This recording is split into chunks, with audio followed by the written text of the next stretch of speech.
What's up, metalheads? Welcome to the Scrap Metal Podcast, the show for the misfits who've been listening to the same music since high school.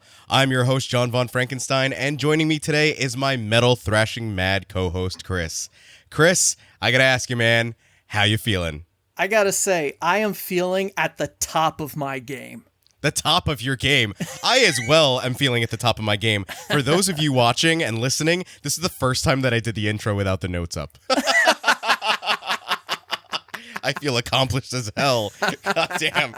It only took us 70 some odd episodes. Yep. Chris, does this feeling of being at the top of your game have anything to do with how you're keeping your heavy metal street cred? You know what? I'm going to say it absolutely has everything to do with my heavy metal street cred. All right. It'll be over by the time this episode comes out, but we are in the midst of the Summer Olympics right now.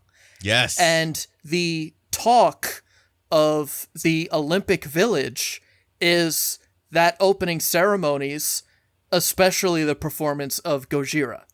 Oh, yeah. Which was awesome. And it was so cool to see metal on a global and like mainstream stage and not get fucked up by bad audio, you know, like because they were doing it over in Europe where they actually care about where metal. They actually give a shit. Well, it's because it was so it's funny. Like I know between the two of us, you're more of a Gojira fan than I am. I've listened to a little bit, but still, I was very excited to hear everyone being so excited about this Gojira performance. Yeah. You know, of course, you have those people that were like, the whole thing was satanic. There was a cross-dressing drag queen version of the fucking Last Supper or some shit. And people are like, no, that it was a reference to a painting of the Greek gods or some shit. Yeah. It's like, oh, the heavy metal performance was satanic and all this and that. It's like, no, it's literally about the French Revolution. Like, everything about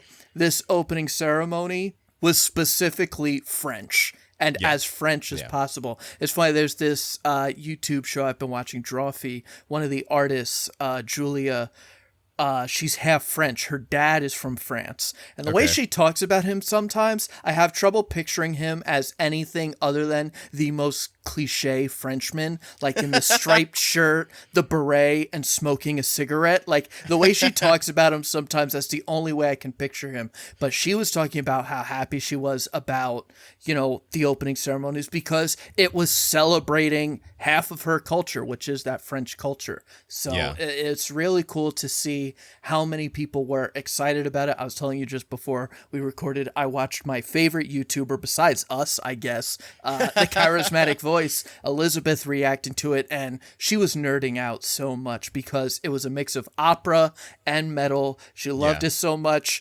She was like nerding out over some blast beats. She was nerding out over some pinch harmonics. And then, of course, the vocals that she always, you know, has great analysis of, and like got really into like the muscles and everything in the larynx. It was a lot of fun.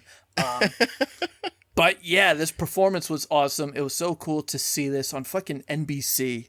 And you've got a fucking beheaded Marie Antoinette singing, and then like streamers and fireworks going off to make it look like the blood of all the aristocrats from the prison that they were held in, that Gojira is performing on. So yeah, it was just cool to see, you know, heavy metal getting some recognition and being, you know, shown on the global stage and shown off on a global stage like that.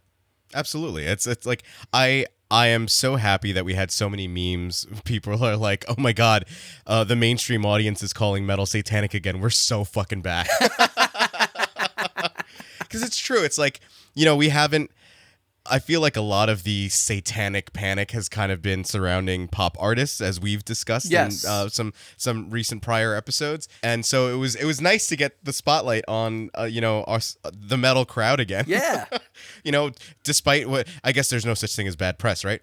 But it was really exciting. It was exciting to see people who were not fans of metal be like, wow, this was really intense. This was so cool. Like, I've got to start listening to this band. Like, that's a way for people to have their palette expanded. Yeah. And, just to be introduced to something new.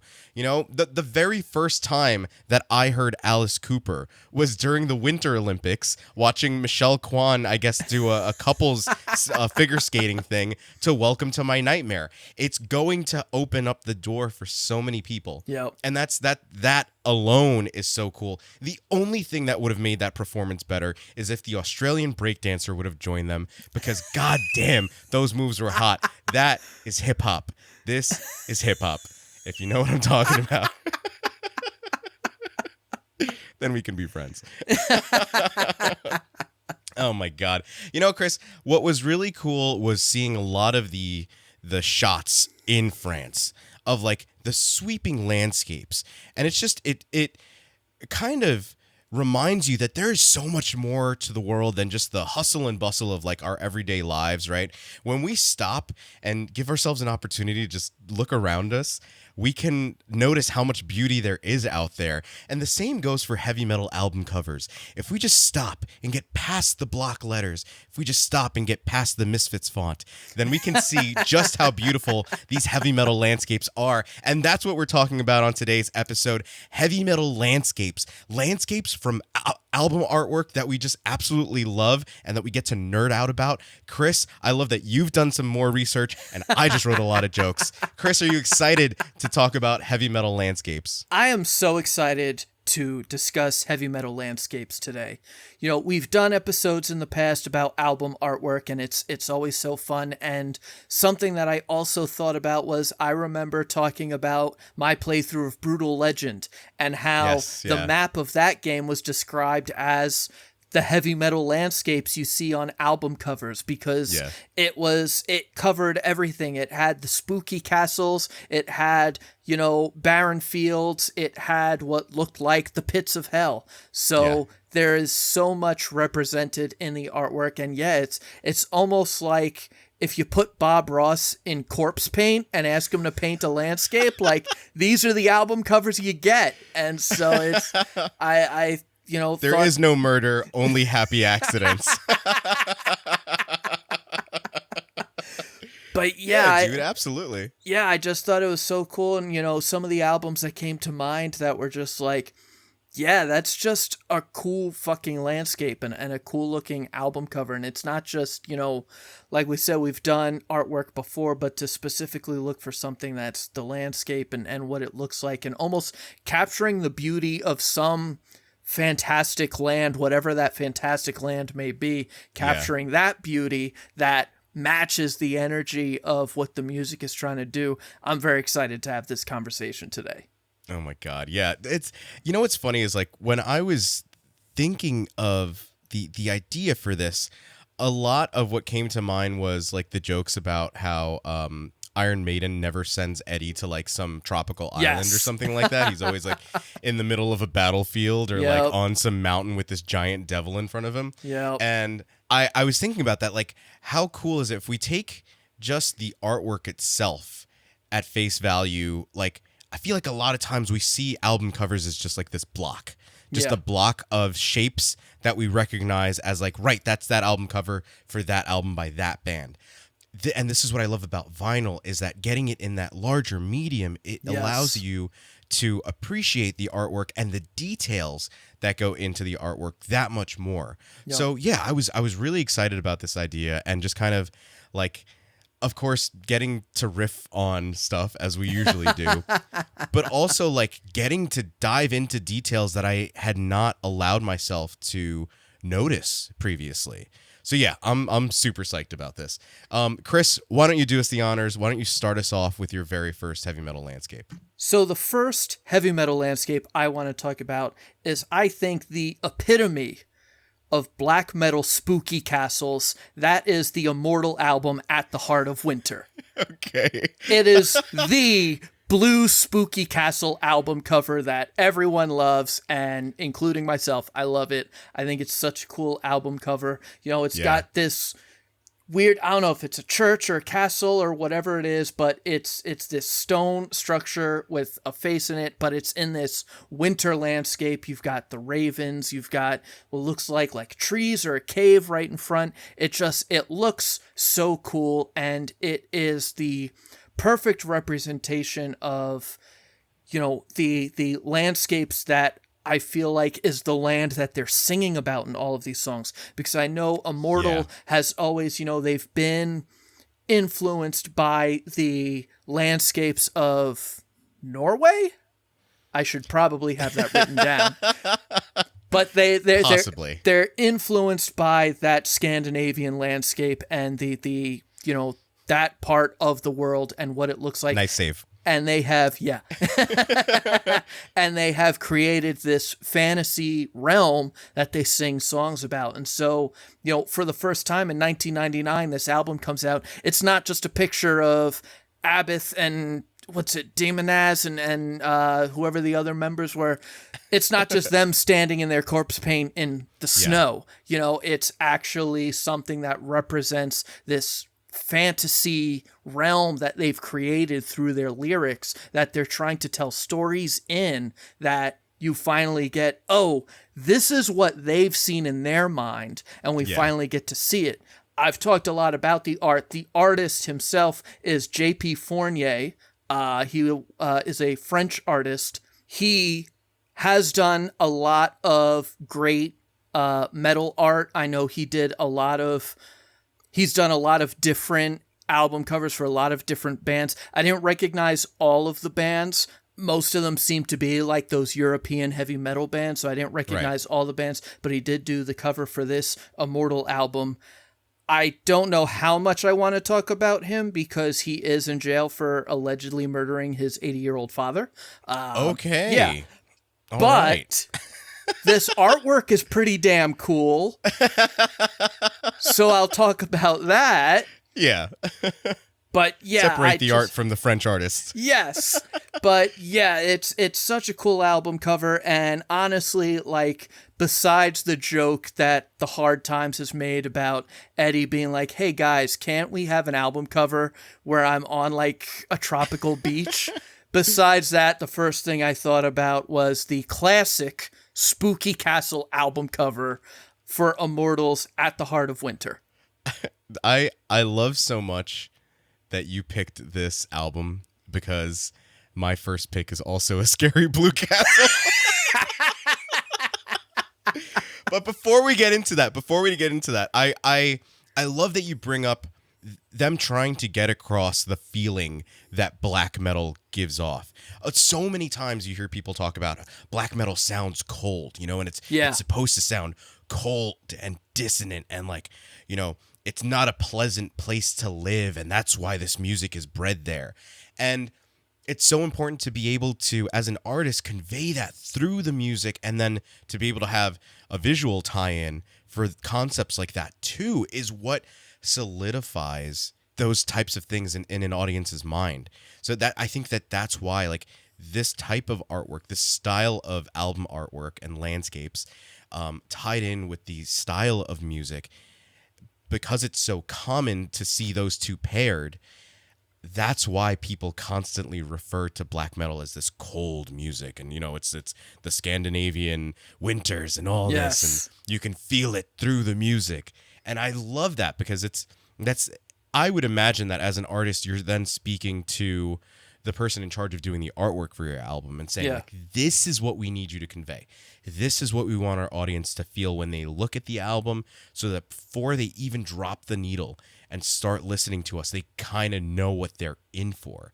And I love stuff like that. It's what makes episodes like this so interesting. Like you mentioned before, we've already done an episode on album artwork and classic album artwork, and it's so important to be able to have the album artwork represent the music and the artist accurately. And sometimes it's almost you'll see album artwork that doesn't quite match what you're listening to. We've made fun of Kiss for looking like they're an American black metal band before, and then you put on the music and it's like, gonna kiss you, girl. But yeah, I love that with Immortal, it all ties in. Yes. So my pick for my first heavy metal landscape is the Black Dahlia Murder album Nocturnal. And yes, it is a spooky stone structure all bathed in blue. When I came up with this idea, this was the very first album that I thought of, because I wanted to talk about how awesome it is that we have so many fucking castles in heavy metal artwork. Like, so many castles. This straight up looks like a Mortal Kombat stage. Like, you know, where you like uppercut the guy for the fatality and he falls on all the spikes. This is what that looks like. And the cool thing with the artwork is that it's drawn, the edges are drawn as if you're within a tunnel, maybe, like as you're entering a castle. And it's not necessarily a castle that's standing in front of you. It's like a stone spire. You're maybe like on this like drawbridge, and it's like another stone structure that you're going into that eventually leads to a castle. Because off in the distance, you're also seeing like mountains and trees and stuff like that too. And you're greeted by these two giant gargoyles at the very entrance of this long, stone bridge that you're going over. But I've always loved the way that this album cover looks, because it ties in so well with the music. Like Black Dahlia Murder's music has always been super intense, and I think before really diving into a lot of other deathcore or grindcore, I've always said that Black Dahlia Murder has done it the best, better than anyone has ever done it before. And I think that's sort of unfair to the other bands in the genre now that we've been doing the show for a while. I've given those bands, a lot more time that they deserved before me making such blanket statements like that. But I feel that this album is incredibly influential, or was incredibly influential on those other bands. And part of that is kind of like carrying the torch and saying like, yeah, spooky fucking blue castles and gargoyles, that's fucking metal. That's how you make a fucking album cover. And like, honestly, I feel like I said, it looks like a Mortal Kombat battle stage, but it also looks like it would make for a really nice Airbnb. Like, they let you rent out Dracula's castle now. Why not rent out the spooky stone drawbridge on the Nocturnal album cover and like have that be like a weekend thing? Like, you can go through the Carpathian Mountains and, go through the Borgo Pass, and you can stay with the gargoyles and stuff like that. And we'll be blasting nothing but Black Dahlia Murder the whole entire time. I feel like we have a concept there. I'm pitching this to you. You are my Shark Tank in this moment. And I need your support. I briefly want to talk about another blue castle I just thought about. Okay. And that's the Trans-Siberian Orchestra album Night Castle, which it's a blue castle, and it is very much a throwback to the 1980s heavy metal painted album cover, because that's where TSO comes from. They originated as Savatage. They were an 80s heavy metal band. And so they have just made a career out of doing that and playing classical music on electric guitars. So I want to make sure that was another blue castle that I thought about that I want to make sure I mentioned. But the next album artwork and landscape I want to talk about is the 2014 album from Hoth, Oathbreaker. Nice. I have talked about Hoth before in our Blast Beats episode. They are a black metal band that now not so much, but on this album and the album previous were a Star Wars themed black metal band. The name Hoth is one of the planets from Star Wars. The logo itself is drawn as if it looks like one of the TIE interceptors from Star Wars. This album, Oathbreaker, is about Anakin Skywalker falling to the dark side and becoming Darth Vader. But you wouldn't know that by looking at this album artwork. The artwork was done by the artist Dusty Peterson, who not only has he worked with Hoth, he has also worked with Lamb of God, Unleash the Archers, 6 Feet Under, Cattle Decapitation. He's like, it was kind of like J.P. Fournier is, no longer available. Right. And you've got a guy like Dusty Peterson, as well as some other artists I'm going to talk about, who have kind of picked it up and been like, hey, I'm going to be the heavy metal album artwork guy. And Dusty Peterson is definitely one of those guys. And this artwork is like, it's so fucking cool. And I have no idea what it is. It almost looks like some sort of giant stone creature in the snow, like leaning down and like trying to like shield itself from the wind, and that you're looking at it from like a cave or a cliff. But looking at it longer, I don't think that's what it actually is. And so I really don't know what it's supposed to be, but it's fucking sick as shit. Like it just looks so goddamn cool. The more I look at it, you know what it also almost looks like? It almost looks like a stone version of Sauron, because he's got like the big crown kind of thing going on here, but it looks fucking cool. And so I just love this album artwork, and it's interesting how I'd spent a lot of time talking about how the spooky blue castle on At the Heart of Winter helps you understand what that album is about. This, I feel like, isn't doing much to let you know that this album is about Anakin Skywalker. Like, there's nothing about it, but I feel like their album artwork, even when the songs were specifically about Star Wars, nothing about it was, screaming Star Wars on the album artwork. Right, you mentioned that, where like even in the lyrics themselves, they would like make subtle nods to Star Wars. So like on this album, it's very subtle. They never say the names of any planets. They never say Jedi. They never say Sith. They never say Anakin Skywalker's name on this album. But when you know that that's what it's about and you read the lyrics, I know the last song that is supposed to be about Anakin Skywalker now is named Darth Vader, and he's fighting Obi-Wan Kenobi on Mustafar. There's lyrics, Anakin gets his ass kicked. He gets his arms and legs chopped off and he's set on fire. And the lyrics kind of reference that and talk about like a mouthful of ash is the one line I remember. And having the higher ground. Like, and so it was very much if you knew what they were talking about. Right. It made sense. On their previous album, they had songs outright called like The Great Pit of Carkoon, which is from Star Wars on Tatooine. I seem to remember there was something else about like hyperspace or something. It was very explicitly Star Wars themed music. Yeah. This, not so much. The album doesn't do much to do it to inform that either. The logo, if you're familiar with Star Wars, you'll definitely be like, this seems like you're referencing Star Wars. Yeah. But between the name and the logo itself. But beyond that, it's a little bit harder to tell. But like I said, that this album cover is so cool. To say nothing of how good the album is. I've listened to it multiple times. It's a really good album. Really good music on this album. But yeah, I knew that I wanted to talk about this cover. Like I said, painted by Dusty Peterson. And that is the album Oathbreaker from Hoth. I feel like we are at such a level of like our mind meld has taken such hold. We've been doing this show for long enough that you mentioned like not really being entirely sure of what the structure is that you're looking at, and that's exactly how I feel about my next pick for Heavy Metal Landscape.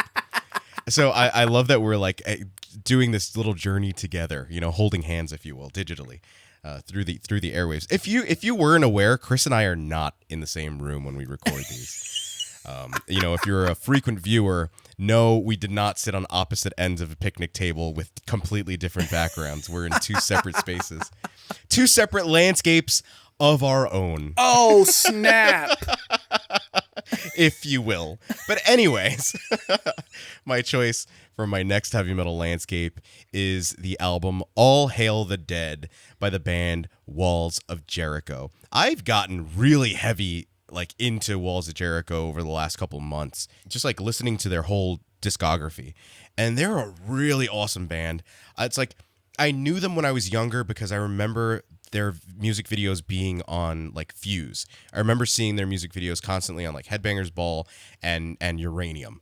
And so I knew of them and I knew that they were really good, but I just never took the time to sit and like listen to their albums. So like this is what's been really fun about doing this show too, is that like as I start to mention certain songs or certain artists, I will add them to I brought it up before, my heavy metal workout playlist pretty much that I just listen to anytime that I want to listen to something really heavy.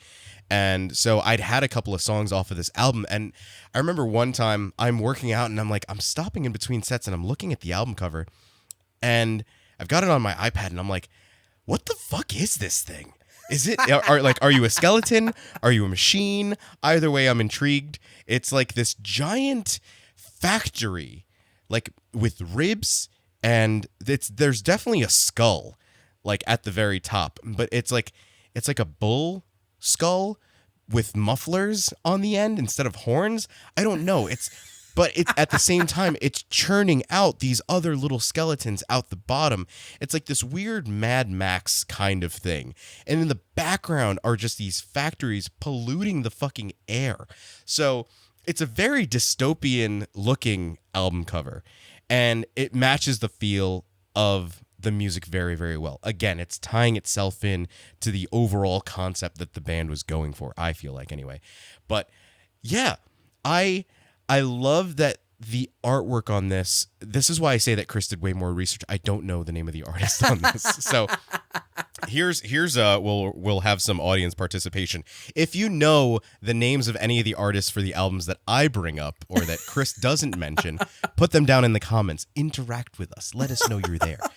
But yeah, it looks like it was hand drawn and then painted as well. But it's so interesting. It's this weird, like Terminator-esque Mad Max type skeleton building factory thing. I don't know. It feels like the combination Taco Bell and Pizza Hut. And I want to be there. I want to be at the combination skeleton Mad Max factory machine thing. That does sound pretty cool. I'm just thinking of the fucking TikTok audio. I'm at the skeleton. I'm at the Mad Max machine. I'm at the combination skeleton Mad Max machine. I spend way too much time on TikTok. I apologize. Oh. But yeah, it's a really cool album color. I think it's album cover. I think it's the colors combined with almost, I don't want to call it simple, but it's not to put the artwork down. It's just, I think they just purposefully went for something that looked simple and looked hand drawn. And that makes for a really cool DIY sort of feel to it. Yeah. Which I think, is very punk. It is very hardcore to have that kind of DIY attitude and DIY feel. So yeah, that was my next choice for heavy metal landscape. And now I think I'm gonna continue trying to figure out what the fuck this thing is. Chris, do you know what the hell is on your next album cover? What is your next heavy metal landscape? I know exactly what's on. All right, good. So I won't be as confused. So the next album I want to talk about is from the band Eldamar, which is a atmospheric black metal band. Okay. Their name comes from an elvish word from The Lord of the Rings or the Silmarillion or whatever the fuck. It was something written by Tolkien, whatever. But the album cover I want to talk about is for their 2016 album, The Force of the Ancient Land. Now, this was a band that I think either my brother told me about them or something because he was getting into atmospheric black metal. And I was like, yeah, I'm looking for something to kind of like listen to that's like black metal, but not black metal, and so this has a very like atmospheric and ephemeral sound to it. And the album cover is this very beautiful landscape. And I'm like, that just looks like, a painting, like just a relatively normal painting. Right. But it definitely matches the vibe. Mm-hmm. So I look it up because I want to know who the artist is, so this way I can talk about them. And on the Encyclopedia Metallum, it is credited to Albert Bierstadt, who lived from 1830 to 1902. Okay. This band, Eldamar, is straight up using a relatively famous German-American painter's paintings as all of their album covers. So this album cover is his painting Sierra Nevada. And it is, like I said, a very beautiful landscape. You've got mountains, you've got a beautiful lake, a waterfall, some trees. They're not using the entire painting. The full painting is absolutely gorgeous.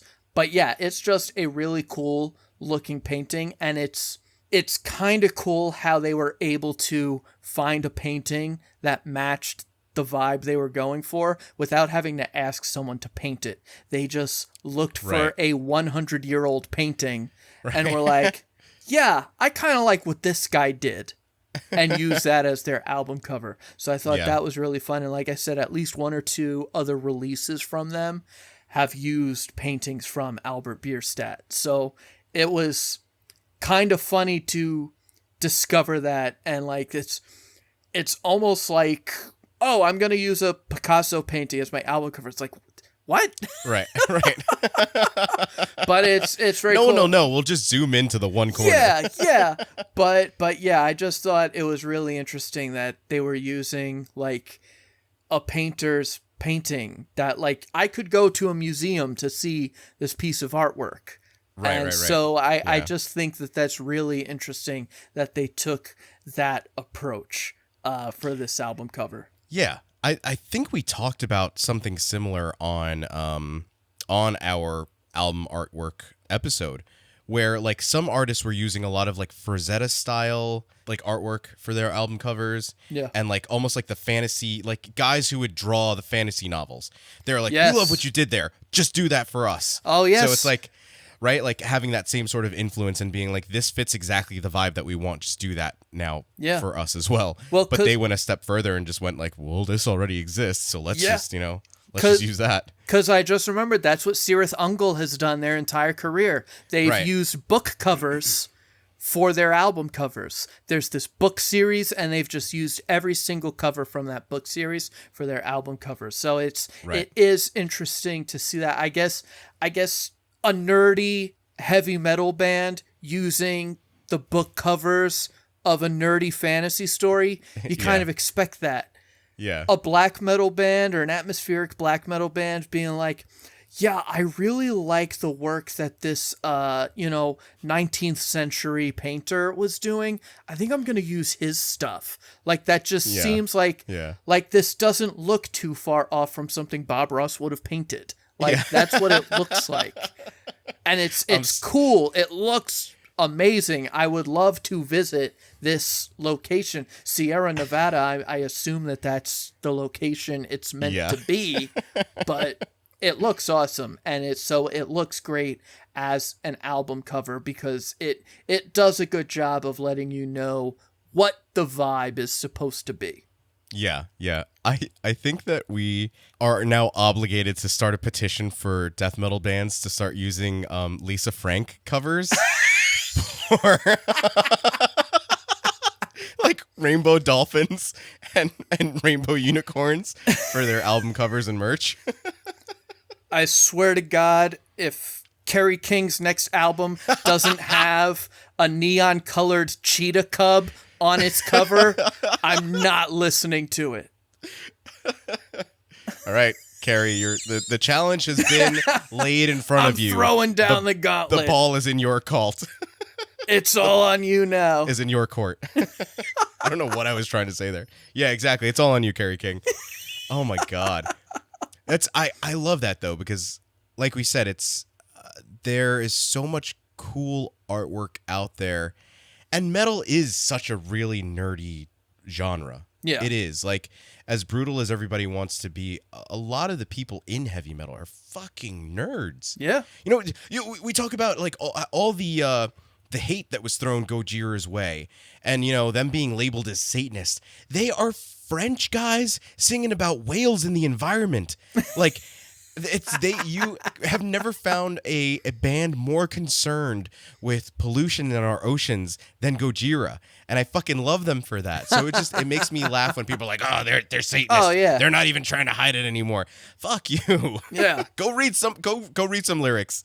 They're not in French, not all of them. But my next choice for heavy metal landscape is the album Hatebreeder by Children of Bodom. Originally, I was going to choose the cover for their album Something Wild because in my head, this was the album cover for that. I knew that there was a lake involved, but the cover for Something Wild is really cool.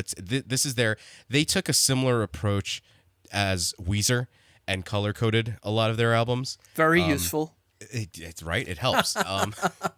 But the Something Wild cover is really cool. It's like the Grim Reaper just holding out his hand.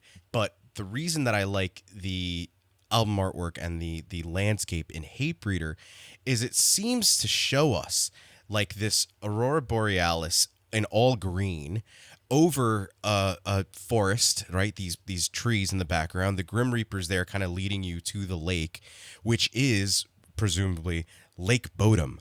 And Lake Bodom in Finland is a very storied lake. The way that Children of Bodom got their name was there were a series of murders that took place, or one mass murder, I guess, that took place on Lake Bodom. To this day, unsolved, although they have many suspects who they feel pretty confidently were, the people behind this. But basically, these 4 teenagers went to hang out at the lake, and then suddenly they all just wind up dead. So Children of Bodom got their name from that tragic event, and a lot of their album covers kind of display this lake.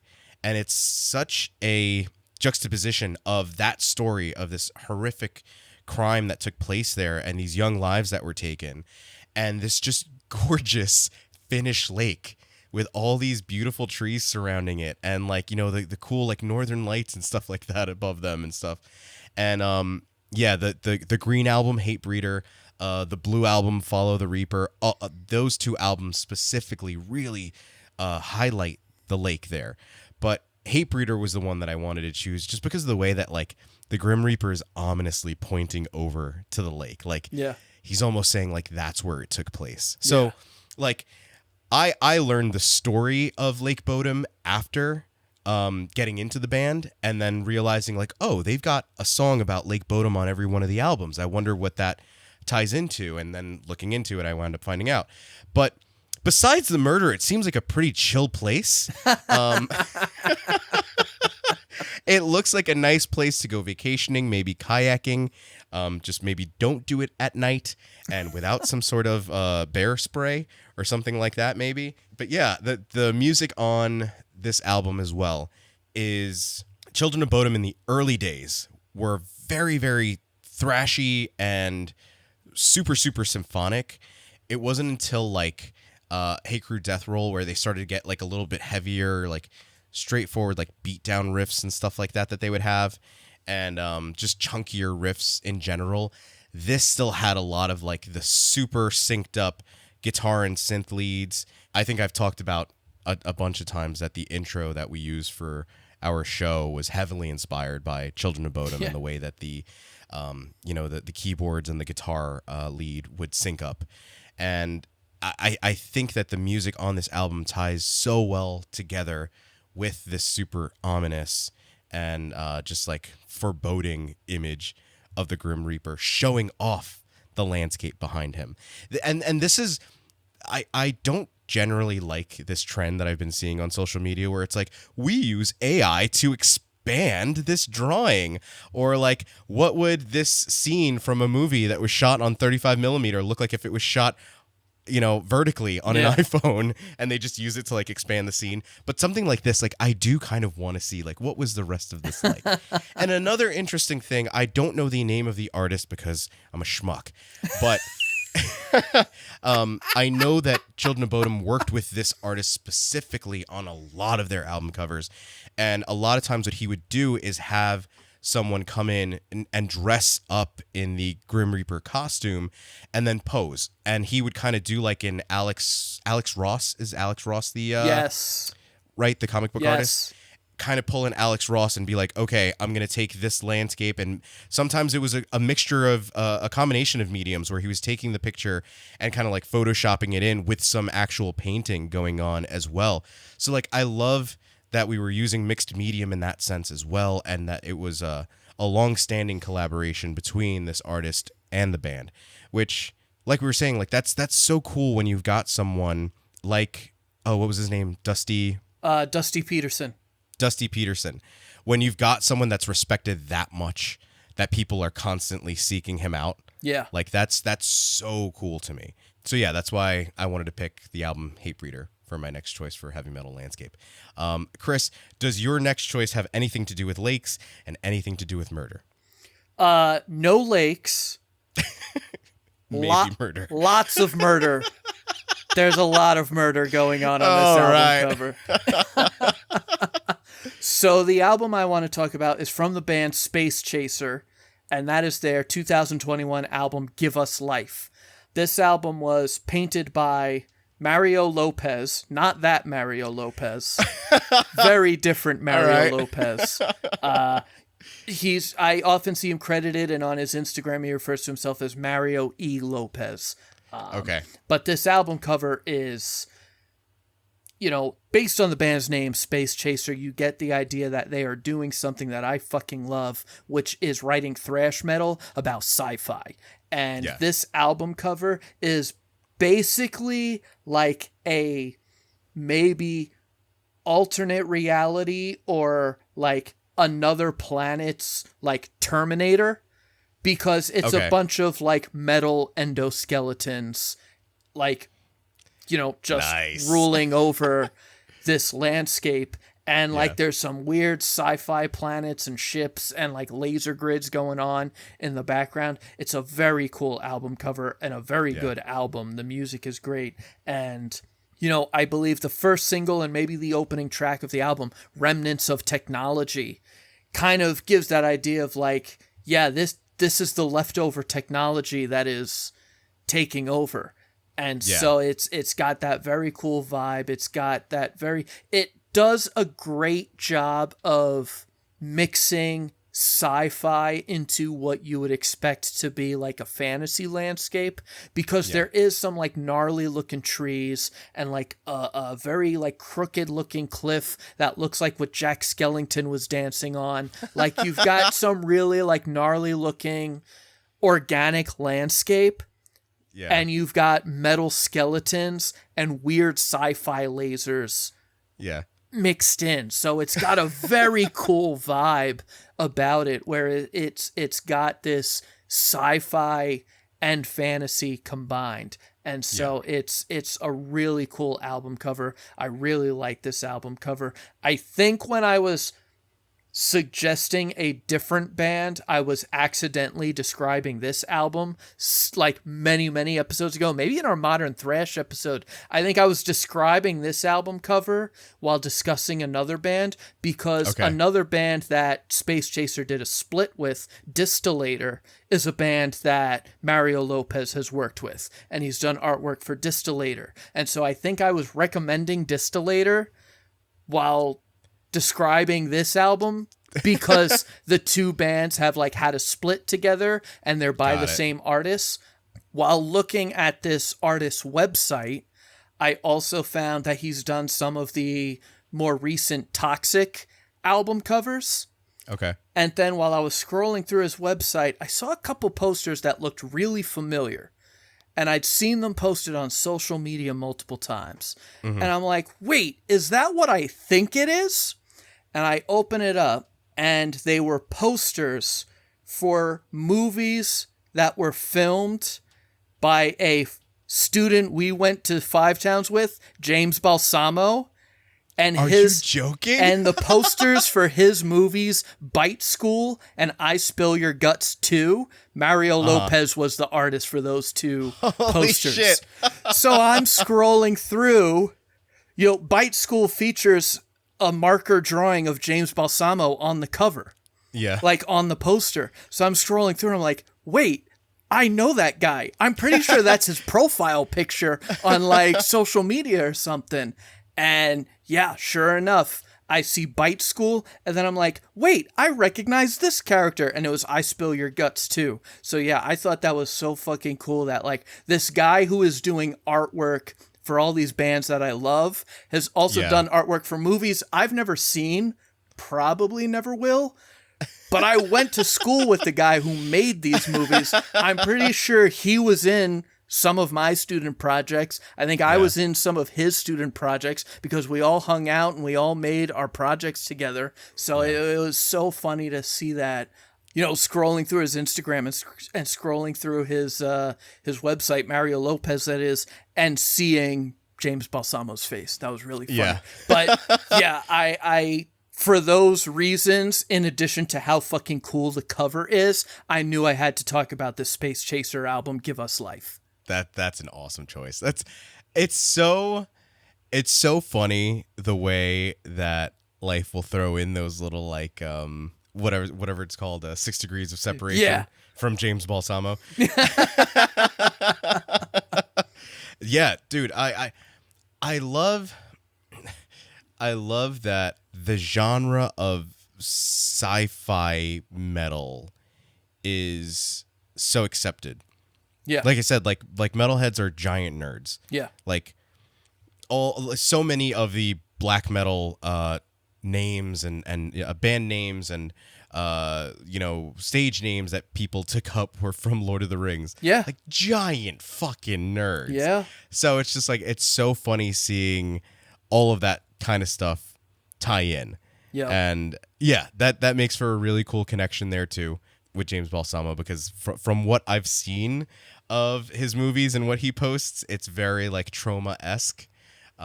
Which is always tons and tons of fun. Oh yeah. Because I had to search because I see I Spill Your Guts Too, and I'm like, I'm pretty sure that was a James Balsamo film. Yeah. So I Google search I Spill Your Guts and I Spill Your Guts Too, and the IMDb page comes up, and they're both rated like a 2 out of 10. It's so fucking funny. But like you're saying, that was his thing back then. Yeah. It's still his thing now. So no one gives a shit that it's getting rated a 2 out of 10 on IMDb.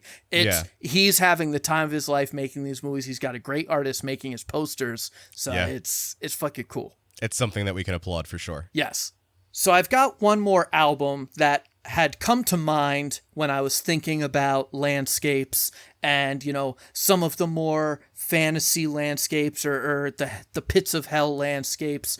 Mm-hmm. And it was interesting how as I was doing my research, all of these albums were from like 2014, 2016, 2021. I'm like, the whole point was that there were old albums that had these great fantasy or pits of hell covers. And so an album that I thought of was Slayer's 1985 album, Hell Awaits.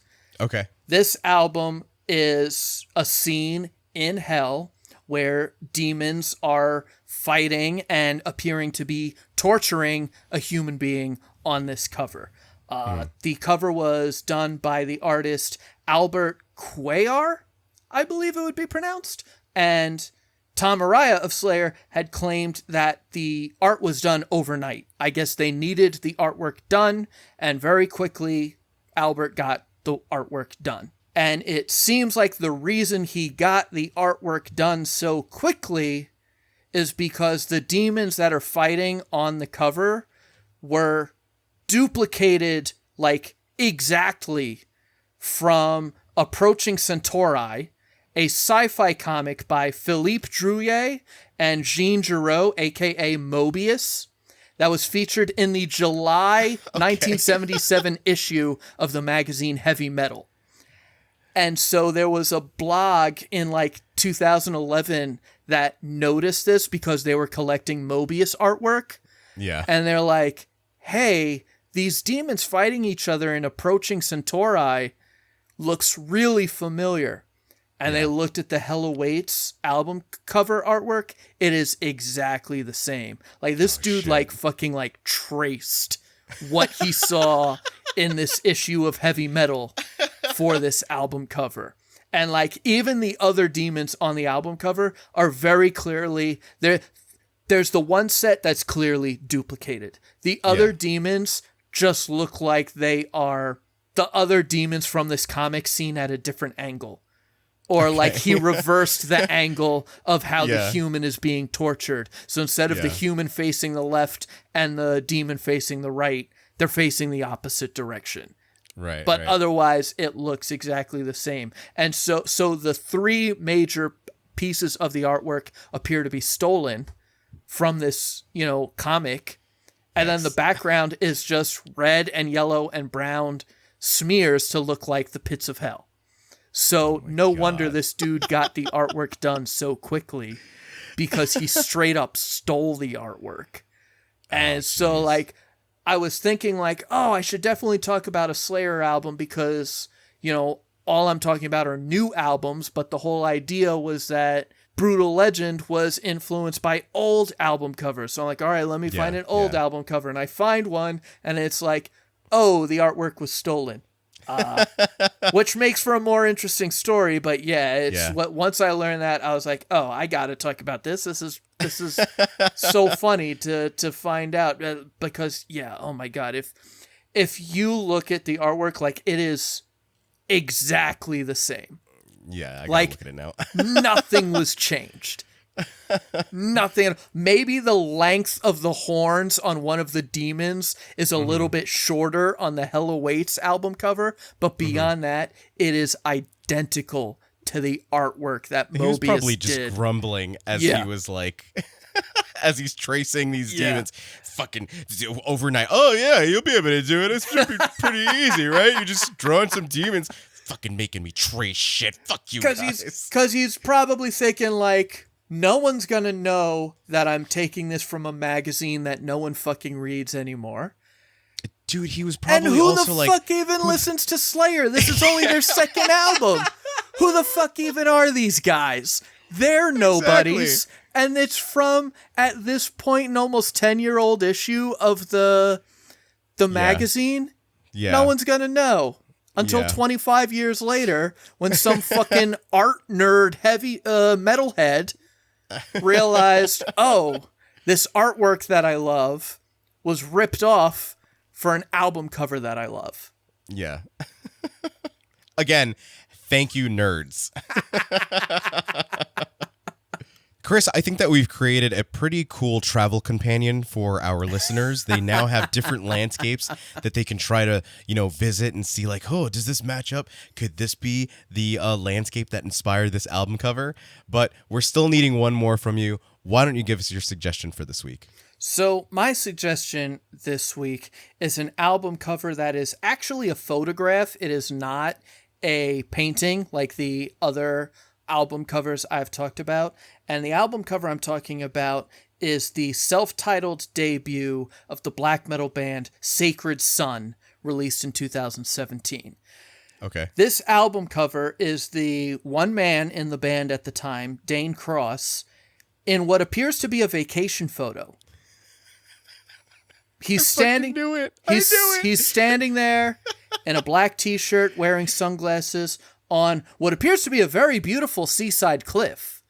Like, it looks like a very Is it not the Grand Canyon? No. No? Okay. Like, it's just... It looks like a picture I took at the Grand Canyon. I took a very nice selfie at the Grand Canyon wearing my sunglasses. This guy uses a fucking vacation photo for his album cover, and then he's got the black metal logo there in the corner, Sacred Sun. And like I've mentioned a couple times, my brother is really into black metal, and yesterday before we record this, I was like, hey, what was that black metal band where the album cover was just a guy's vacation photo? And my brother's like, oh, Sacred Sun, the most controversial album cover in black metal history. Yeah. And like, because some people were like shitting on it just to be like, this is stupid. But then people were like, they're like, oh, he's just making fun of us. And like, I don't know what the guy's like thought process was, but fucking funny as shit. Because what's also funny is I look at his releases on Spotify. Sacred Sun has multiple albums that are just pictures of this guy. Like, the album cover is just him hanging out. There's one that's him like sitting at a bar. And like, that's all of the fucking album covers. Great. But this album cover is definitely the funniest because like it's not even like a spooky forest type of, like, this looks like a very beautiful seaside cliff. Yeah, it literally just looks like, I mean, if you take it, if you're watching, it's just, and then the logo's up in this corner here. He's just like smiling off into the distance with his sunglasses on. And it's very clearly like taken on his phone at like arm's length. Yeah, like it is so funny. And yeah, it's funny how mad people got in the black metal community about this. I read a review that was saying that the guy, I will say the reviewer was very clever in how they wrote their review, shitting on this album, because they used the point that it was a Tinder like photo, and then the last line of the review was swipe left. That's great. Because the album, they were like, not only is the album cover stupid, but the music isn't even that good. Which, like, I've listened to some of it, it's okay, but like the album cover is the appeal of it. So that's why my suggestion is the self-titled debut of Sacred Sun, which features Dane Cross on his vacation. What a beautiful landscape indeed. Yes. When you were like, I'm going to discuss the most controversial black metal cover ever. You know what I love is that, like, and I knew exactly which one you were talking about, but I love that the black metal community can be like, they've called us burning churches, they've called us homophobic, they've called us Satanist, they've called us racist, but don't you dare just put a picture of you on vacation in your fucking sunglasses on your album cover. And like, I also love the implication here that this is way more controversial than, granted it was a bootleg, but Dead on the cover of a Mayhem bootleg. That, you know, small potatoes compared to some dude using his, you know, MySpace profile picture as an album cover. God. There's an idea. That's black metal for you. Use Tom from MySpace as an album cover. That's what I'm going to do. I'm not going to be like Eldamar, who uses old paintings. I'm going to use other people's profile pictures as my album covers. Like, you're not even going to like put an edit or a filter or anything over it. It's just going to be the picture. No. And maybe you can see the very top of like their top 5 at the bottom. Maybe I'll do like what Weezer did for their album Hurley, where it was just an extreme close up on what was the actor's name from Lost? Oh God, yeah. I forget his name, but yeah, it was a picture that Rivers took with the actor backstage at like a late night show, and then they just used like this extreme close up of his face for the album cover. And I'm like, this is dumb. Like, the music's great, but this is a very dumb album cover. Go back to using colors. This is confusing for my kindergarten brain. Go back to using album titles from a box of Crayola. So my suggestion, so that we can have Chris calm down a Mercifully, little bit. to end this episode, let's get to your suggestion. My suggestion this week looks like, you know, you talk about Tinder. It looks like a super sweet, like, cemetery picnic date with your goth girlfriend with her spooky dad's Transylvanian castle in the background. And this is the album Dusk and Her Embrace by the band Cradle of Filth. I love this album cover because it's just, it looks like the most basic, like, early Photoshop kind of job that someone could have possibly done. They're like, take a like a whatever, like a basic like sticker of a castle, put that in the background, and then let's just get these trees. And the witch, just cut her out and paste her onto the picture of the trees. That's literally what it looks like. And again, it has that kind of DIY feel to it, so I think that's why I appreciate it, even though it's kind of shitty. But yeah, it looks like, you know, a sweet little thing. It's like, what if we kissed in the Carpathian Mountains, you know? Like, what if? Maybe not, but what if? But I love that it is this, like, walking path. She's hanging out like flirty, like up against the tree, and she's like covering herself, but she's got a cape and she has like a crown on or something like that. And then you have the castle in the background and there's like fog and shit like that. It's a cool fucking album. It's a subpar album cover, but the landscape and the vibe that you get from it is what really does it for me. So yeah, that's my suggestion this week is Dusk and Her Embrace by Cradle of Filth. I wanted to use the line, "What if we kissed at the murder lake?" before talking about Children of Bodom. So, and I forgot. So I had to bring it up here. Yeah, because I've always seen the, what if we kissed at the spooky blue castle? Yeah. Oh, man. Chris, I'm so happy that we created a lookbook for our next joint vacation together. And with that note, thanks for tuning into the Scrap Metal Podcast. The time has come for us to pack up our gear, but we'll be back to rock out with you in the next episode. Stay metal, everyone. Good night. Boom. Intro and outro. No notes. I fucking know what I'm doing. Finally.